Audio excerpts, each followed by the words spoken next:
Nyaris gagal makan daging saat lebaran usai ribuan sapi di Bekasi diterjang banjir. Ketinggian muka air di Bandung Katulampa yang mencapai 1 siaga 2 menjadi indikasi derasnya aliran air menuju Bekasi. Debit air yang meningkat di hulu Kali Cibogas termasuk di Kali Cilengsi dan Kali Cikeas juga memperburuk strategi. Mirip dengan siklus banjir 5 tahunan yang sebelumnya melanda wilayah tersebut. Kondisi ini turut berdampak pada berbagai fasilitas publik dan sektor usaha. Seorang netizen yang bernama Kem melakukan siaran langsung di media sosial yang memperlihatkan kondisi pemilukan di rumah pemotongan hewan. Dalam siaran langsung tersebut terlihat puluhan sapi terendam banjir hingga leher mereka tampak kesulitan menjaga kepala agar tidak tenggelam.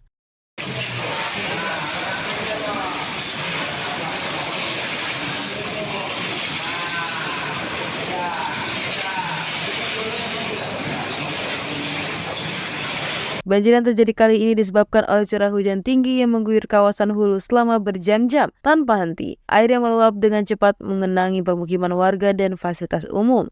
Ratusan rumah di wilayah Bekasi mulai terendam dengan ketinggian yang air beragam dari setinggi tetek kaki hingga mencapai dada orang dewasa. Warga berusaha menyelamatkan barang-barang berharga mereka sebelum air semakin naik.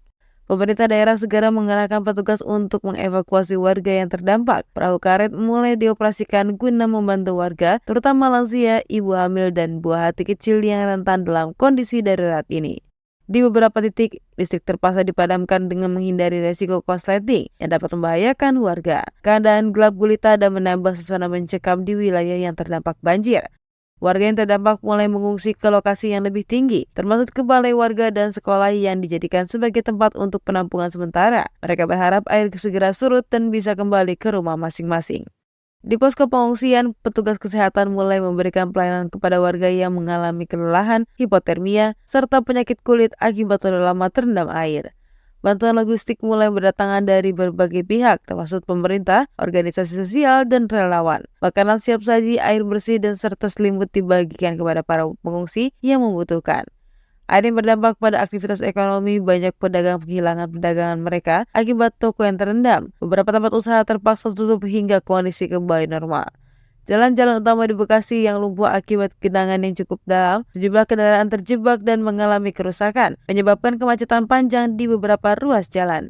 Pihak berwenang terus memantau perkembangan ketinggian air di berbagai titik guna mengantisipasi kemungkinan banjir susulan yang dapat terjadi sewaktu-waktu. Hingga saat ini belum ada tanda-tanda air akan surut sepenuhnya. Warga diminta tetap waspada dan mengikuti arahan petugas demi keselamatan mereka.